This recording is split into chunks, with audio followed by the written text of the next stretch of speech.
It is the year 2024. It is 30 years since the historic event where Nelson Mandela was elected to become the President of South Africa. Now, the 2024 election, which was just concluded, has been dubbed by some as South Africa's next 1994, which of course is an exaggeration, but it was a historic election nonetheless. I want to use this video to give you an overview of what happened during this election, what is probably going to happen in the next few weeks and years, and why this is important. I will also try to frame it in such a way that the information is accessible to someone who doesn't live in South Africa but who is interested in what is happening in South Africa, but also to people who live in South Africa and who have been following this election. So in doing this, I will start with the most obvious and then I will build up to what I regard as the most important. So to start with, I will give you a brief overview of the South African political system, what it looks like, how it operates. Then I will give you a brief overview of the election results, both national and provincial, without going into too much of the intricacies. Then we will discuss the biggest parties, what they stand for, how they performed, what they seek to achieve, and what they are currently grappling with. Then we'll go to probable outcomes, what is probably going to happen in the next few weeks and what is probably going to happen in the next few years. And then what I regard as the more important part of this video towards the end, some broad conclusions. What can we learn about what is happening in South Africa at the moment other than just looking at the statistics? What trends can we identify and what should we take from this election going forward? And then lastly, I will conclude by giving you what I regard as the worst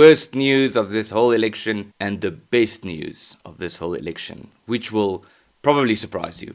So let's start with the South African political dispensation. South Africa is a multi-party system where the president of the country is both the head of the government and the head of the state. South Africa doesn't have a prime minister for that matter. And even though South Africa is big and diverse, it is governed, at least in theory, along liberal democratic principles with a constitution that recognizes only individual rights and not the rights of groups and of minority communities. In reality, however, South Africa is a one-party system with the ANC having governed since 1994, more or less with a 2/3 majority. South Africa has been said to have three capitals because its government is divided into three branches. The executive branch is vested in Pretoria, the judicial branch in Bloemfontein, and the legislative branch in Cape Town. There is a National Assembly and a National Council of Provinces, and in this past election you had to vote for the National Assembly and for the provincial legislatures. Now let's go to the national results. Well, the most important thing to notice from this election is that the ANC support has dropped dramatically, with the first time they had ever received less than 50% of the support, having dropped to 40.18%. The Democratic Alliance is at 21.81%, Umkhonto we Sizwe or MK at 14.58%, the Economic Freedom Fighters at 9.52%, the Inkatha Freedom Party at 3.85%,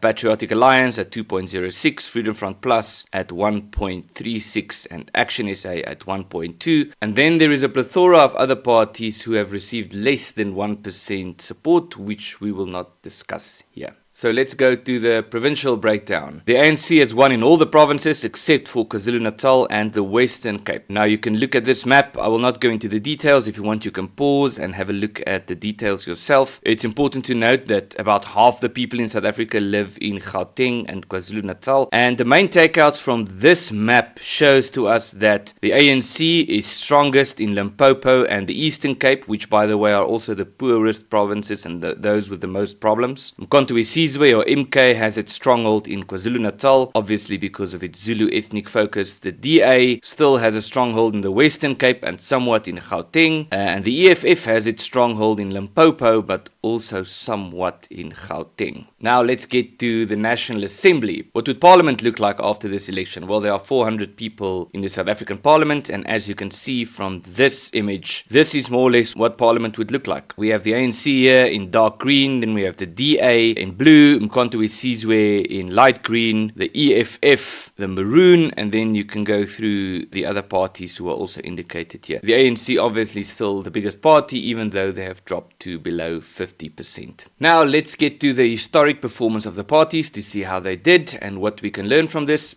I took this very useful graph from Al Jazeera, so credit to them for drawing this up. Now, there are a few things we can learn about this graph. Firstly, you can see 1994, the year in which Nelson Mandela was elected. By the way, that election, the 1994 election, was quite controversial in terms of the outcome, and it was often argued that the results you can see here is not so much a reflection of the election itself, but more an agreement between the different parties as to what the outcome should be, but that is a different topic which we won't go into now. The ANC back in Nelson Mandela's time had 62.5% support. The NP that you can see there was the former National Party who had governed South Africa before 1994, who had expected to get much more support than they actually did. The NP then became the new National Party, shrunk significantly as many of their members had left the party to go to the ANC or to the DP, the Democratic Party, which you can see there suddenly appearing with almost 10% in 1999, when former President Thabo Mbeki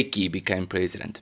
2004 was the best year for the ANC when they had 69.69%. The DA had also grown significantly, the Democratic Party swallowing the New National Party and some others and becoming the Democratic Alliance. Then something important from 2004 and 2009 is there has been a tendency of disgruntled ANC members leaving the party and starting their own parties, which you can see there in 2004 with the UDM and 2009 with COPE. The tendency has always been for these parties to start with a bang, to get some support, and then to fade away, which is quite clear from the fact that the UDM has largely disappeared after their first election, and the same happened with COPE, who were disgruntled Mbeki supporters angry with Zuma for having kicked out Mbeki. Then you can see in 2009, of course, that's the year when Jacob Zuma took power in the ANC, leading up to the election of 2004, which was the year in which the DA had done best to date. 2004 also, when the EFF was founded, also an ANC breakaway party with Julius Malema, who used to be the president of the ANC Youth League, being angry about a disciplinary hearing and the fact that he was disciplined within the ANC, who left the party to start the Economic Freedom Fighters. Now, what differentiates the Economic Freedom Fighters from COPE and the UDM and some others who have left the ANC is that they have been able to maintain somewhat support, and I believe one of the main differences here is that the EFF has always been very openly racist and very openly populist and very disruptive in their approach. So they have remained newsworthy where the other parties have lost its newsworthiness. People are still talking about the EFF because of the way in which they conduct themselves, so they still have somewhat of a brand. Something very important happened in 2019 with the DA, which is that the DA, as you will see for the first time, has lost somewhat support. This was, of course, under the leadership of Mmusi Maimane, who turned the DA largely into a woke party, or as many described it as the ANC light. He thought that the DA would get more votes if they would position themselves closer to the ANC, if they would adopt more ANC-like policies, and the party became very woke under his leadership. He was then kicked out and replaced by John Steenhuisen, and as you can see in this last election, the DA has recovered somewhat. The big game changer in 2024 is the appearance of MKP or MK or Mkhonto weSizwe, which of course is the party of Jacob Zuma, who you can see there in the columns of 2009 and 2014. So there's a strange tendency of supporters of former presidents to start their own parties, with COPE having been founded as supporters of Mbeki and Mkhonto weSizwe as supporters of Zuma and Zuma himself, where this did not happen with Nelson Mandela when he left office. Now, important from 2024, of course, is that the DA has slightly regained its support, but the ANC has dropped dramatically under Cyril Ramaphosa. Now, when Ramaphosa became president, he very significantly and very importantly made a comment saying that he would rather be a weak leader or a weak president than be the president under whom the ANC would split. Turns out now that it wasn't a case of either or, and that you could be both. That he did turn out to be a weak leader and he was the leader under whom the ANC had split, more significantly than in the past. The Mkhonto weSizwe party took the name of the ANC's military wing, Mkhonto weSizwe. There were some legal disputes about this.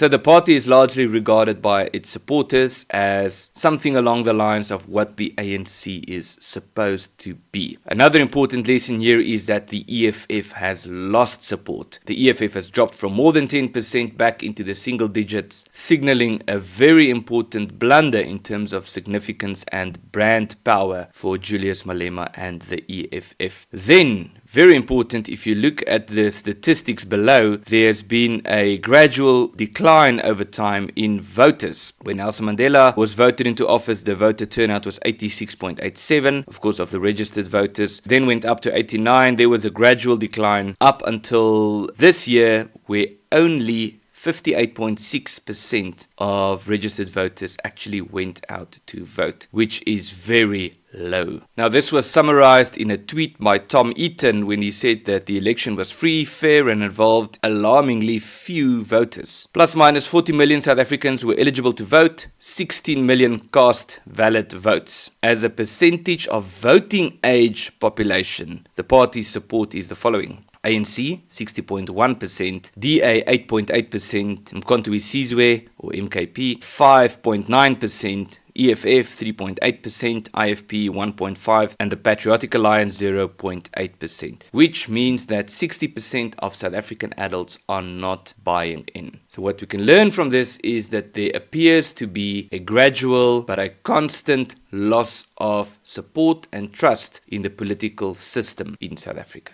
Now let's get to the parties. Let's start with the ANC. The ANC, of course, the party of Nelson Mandela, and they've been riding this wave for quite some time and getting a free pass for a lot of things in South Africa and abroad, having been believed to be or said to be the party that destroyed the apartheid system. A lot of people have been voting for the ANC out of historic loyalty and not because they believe the ANC has been doing a good job.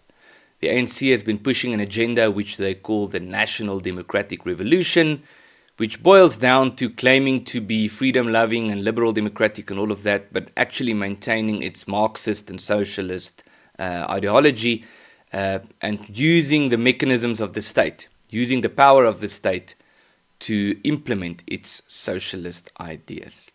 And so the ANC, especially in the last few years, have been pushing more aggressive economic policy ideas, such as race-based discrimination, expropriation of private property without compensation, national health care, taking control of schools, and so forth. But the irony in the ANC's performance is that they consistently fail with their policy ideas.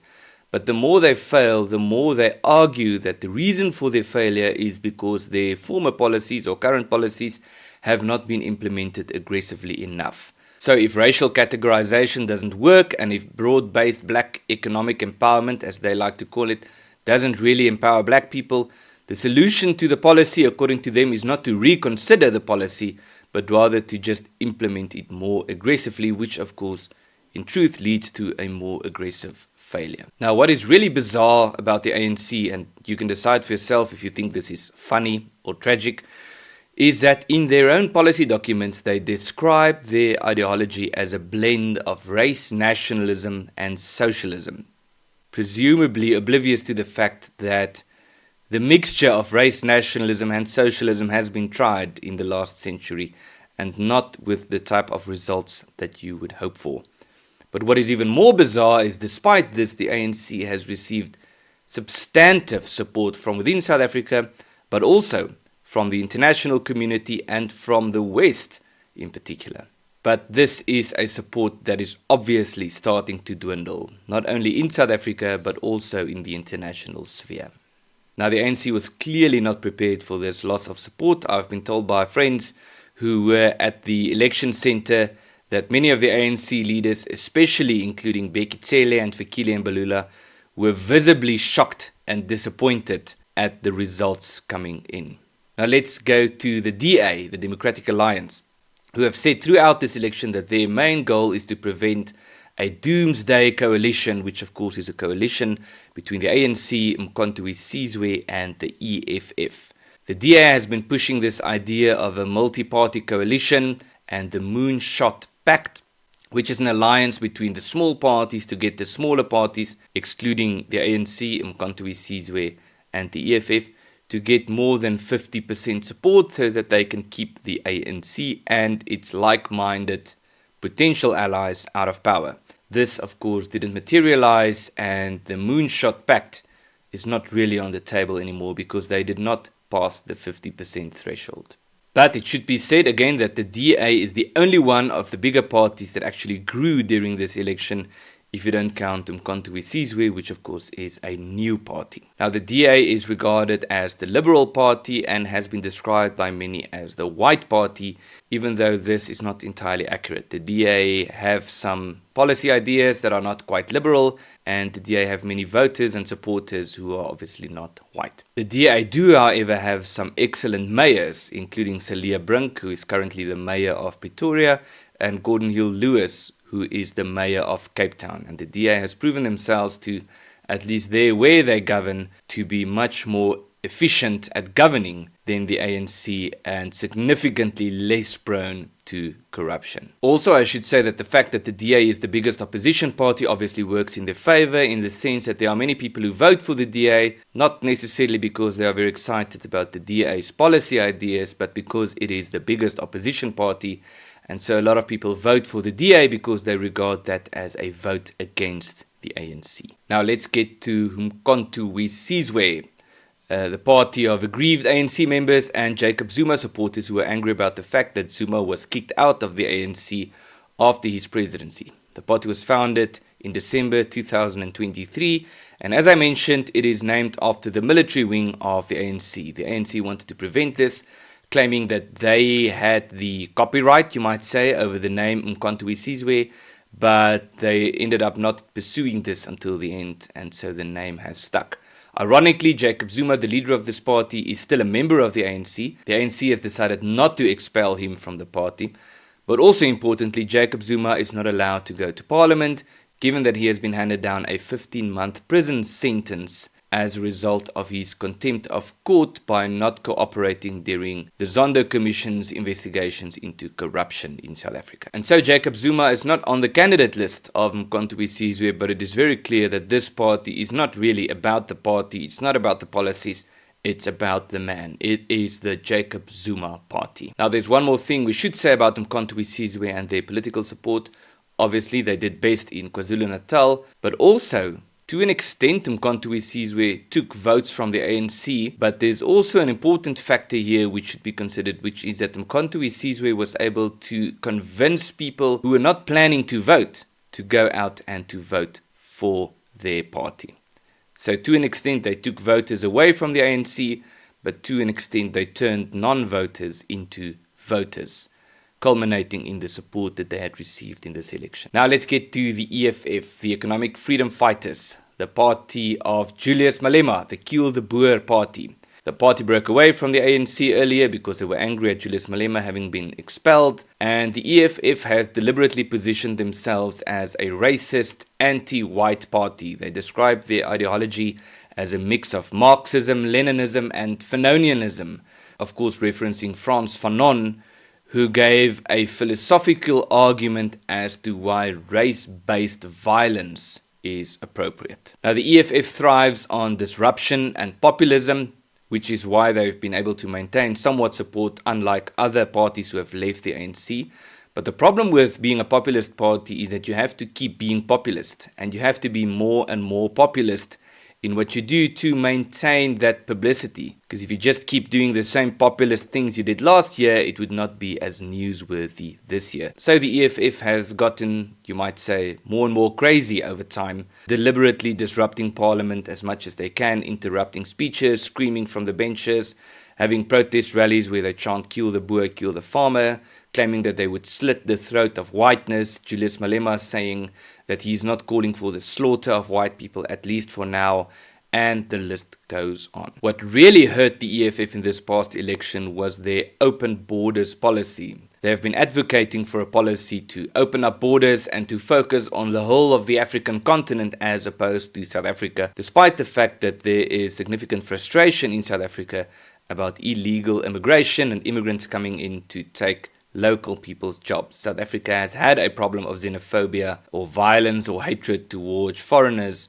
for quite some time, but the EFF has strangely taken a position to welcome these immigrants, which of course hurt them at the ballot box. Now, Julius Malema seemed really to have believed that he would become the president of South Africa. He has said so multiple times, and his strategy seemed to have been to create an opposition party that is big enough, strong enough, so that the ANC is forced to go into a coalition with him, where he would probably set demands such as that he would want to become deputy president or something to that effect. They have said in this past election that they want to take the position of Minister of Finance, which of course would be destructive for the South African government and the South African economy. But a problem for the EFF is that it is quite obvious that South Africa and the South African government is collapsing, that it is failing, and that these problems are largely or almost exclusively a result of simply poor governance by the ruling party. You cannot keep claiming that white people should be blamed for everything that is wrong with South Africa if it's very clear that the ruling party is to blame for what is happening in this country. Now, what is the difference between the EFF and Umkhonto we Sizwe? The most important, somewhat oversimplified difference is that the EFF is inherently a racist party building its brand on hating white people, while Umkhonto we Sizwe is inherently a tribalist party with a very distinct and particular ethno-nationalist focus on the Zulu community. Now, let's discuss probable outcomes. Within 14 days of the election results having been declared, there has to be a national seating which will take place in Cape Town and which will be led by the Chief Judge, Raymond Zondo. At this seating, 4 things have to take place. New members of parliament have to be sworn in, the speaker has to be elected, the deputy speaker has to be elected, and then lastly, the president has to be elected. Once the president has been elected, he will then appoint his cabinet. Now, negotiations among the different parties are now underway and would have to be concluded within the next 14 days. The ANC has hinted that it is considering a coalition of sorts with the DA, saying that they are now at the point where pragmatism is more important than ideology. Of course, ideologically, the ANC is much closer to Umkhonto we Sizwe and the EFF than the DA, but a coalition with the DA seems to be a more probable outcome for now. Now the question is, what will happen with Ramaphosa? Is Ramaphosa out? The ANC has had a history of kicking out its former president, obviously not Nelson Mandela, but something to that effect happened with Thabo Mbeki and then also with Jacob Zuma. Now, it's not foreseeable that Ramaphosa would be kicked out in the near future because there's not an elective conference within the ANC in the near future. So he will probably remain in power for some time and then be voted out at the next internal election. It is, however, uncertain who would succeed Cyril Ramaphosa as the president of the ANC. They would probably now identify some potential followers, and I assume Ramaphosa would start grooming someone to succeed him if he hasn't started doing this already. The most probable successor would be Paul Mashatile, who is the current deputy president. So a coalition of the small parties is out, the so-called Moonshot Pact, because the small parties don't have more than 50%. So they would have to look at alternative ways to move forward. Then there is the option of a reunited ANC coalition, which would be a coalition between the ANC and Umkhonto we Sizwe. Now there is broad agreement among analysts that this is highly unlikely given the extent of the bad blood between Zuma and Ramaphosa, and Zuma and the MK having repeatedly said that they would not work with the ANC as long as Cyril Ramaphosa is in power. The MK party has also threatened with violence if they don't get their way with the election, with riots along the lines that we have seen in 2021 in KwaZulu-Natal and to an extent in Gauteng, which has also proven them to be a very volatile alliance partner. Also, Jacob Zuma has committed the ultimate sin in terms of the ANC's frame of reference. He has left the party and attacked and criticized the party from the outside to such an extent that he was able to significantly damage the party. So the question is then if the ANC would be willing to work with someone like that, and most analysts and people agree that this is highly unlikely. Then there is the option of the shrinking coalition, which would be a coalition between the ANC and the EFF. Now there's also some bad blood between Julius Malema and Cyril Ramaphosa, which might make a coalition like this difficult. But other than that, the ANC and the EFF together do not have 50%. So they would have to hawk in some of the other parties, the smaller parties, to make this work, such as potentially the Patriotic Alliance. But the EFF has proven themselves to be a notoriously unreliable coalition partner, especially in the coalitions that they have had with the ANC on local level. So a coalition between the ANC, the EFF, and a party like the Patriotic Alliance would be a very volatile coalition. Then there's the option of a coalition between the ANC, Umkhonto we Sizwe, and the EFF. The risk therein, of course, is something along the lines of a reverse takeover. In other words, that the Umkhonto we Sizwe and the EFF together would be so strong that they would become the dictating members of this alliance. What would make sense with an alliance like this is that these three parties are ideologically not that far apart. Then there is the option of an ANC-DA coalition, which I believe is what most people in South Africa actually want at this stage.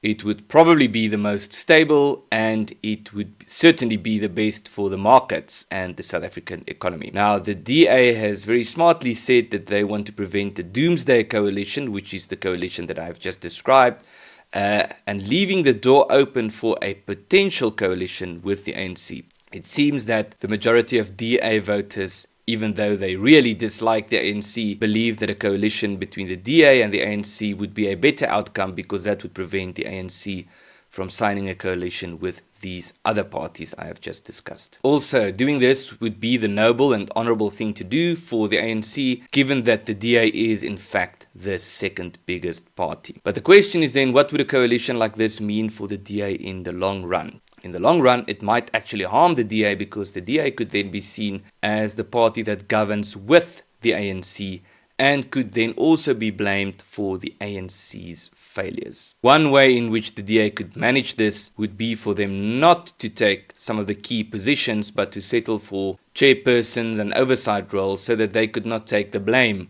for the government failures, which obviously are still going to follow. The question then is if this would put the DA at all in a position where they would be able to have a significant impact on the future of the government of South Africa, at least in the next 5 years. But a good thing about a coalition such as this with the DA and the ANC is that it puts the DA in a position where they could force the ANC to reconsider some of its destructive policy positions, especially the National Health Insurance Bill and the Bella Bill that was signed just before the elections. National Health Insurance, obviously being what the name says, and the Bella Bill, a piece of legislation according to which the government seeks to take control of public schools by taking away the authority of governing bodies to decide on things like language policy and admissions policy, and giving that power to the government. Then there is the option of a government of national unity between all the different parties, creating something of a bigger government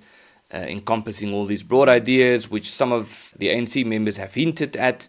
But it seems at this stage that a coalition with the DA is more probable. Now, also an important observation in terms of the way forward is that devolution or decentralization of power is certainly on the maps. There was a referendum party who wanted a referendum for the Western Cape to secede from South Africa or have significantly more self-determination, and the party did not do well. And I will say something about this a bit later. But it's quite clear that the Western Cape is, at least to an extent, still en route to decentralization of power, to obtaining and demanding more power for itself, given the fact that the Western Cape has a different governing party and that there is significant support within the Western Cape for decentralization of power. Now you might say the same thing about KwaZulu-Natal. So decentralization is certainly on the maps, not because the governing party would want this to happen, but because reality on ground level is dictating this. Now let's make some broad conclusions on where we are now and what should we learn from this election. The first is that social media is not real life. If Twitter or X was an indication of South African politics,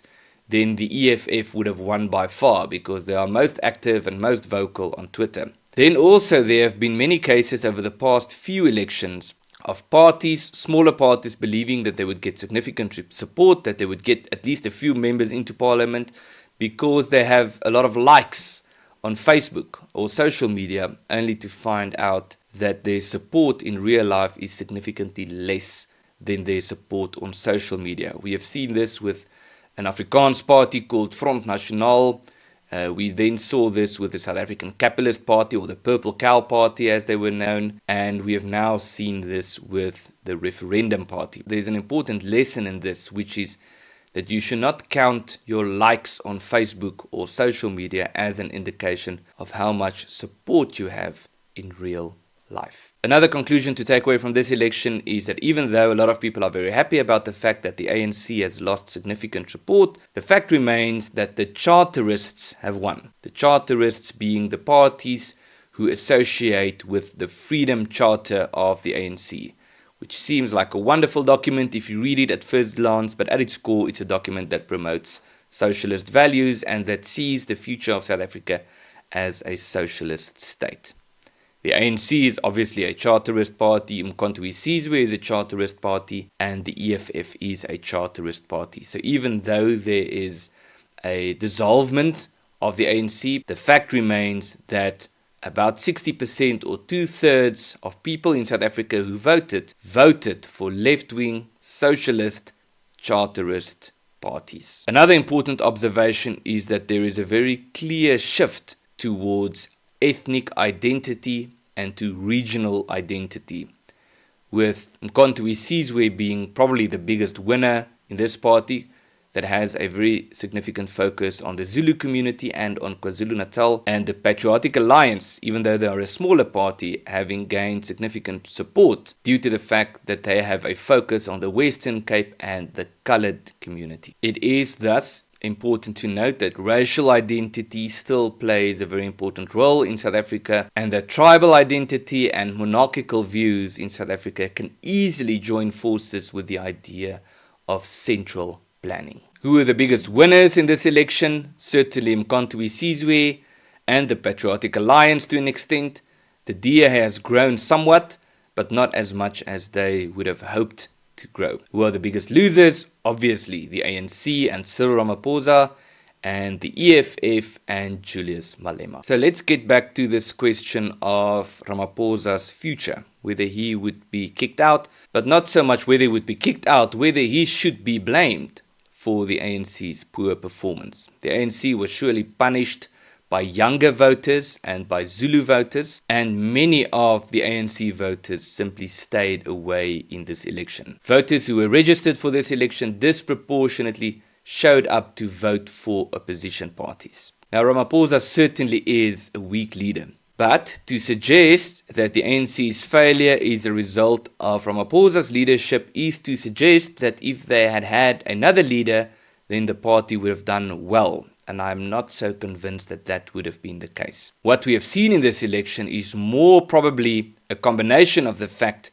that the president of the ANC is indeed a weak leader, but also that the ANC's time has run out.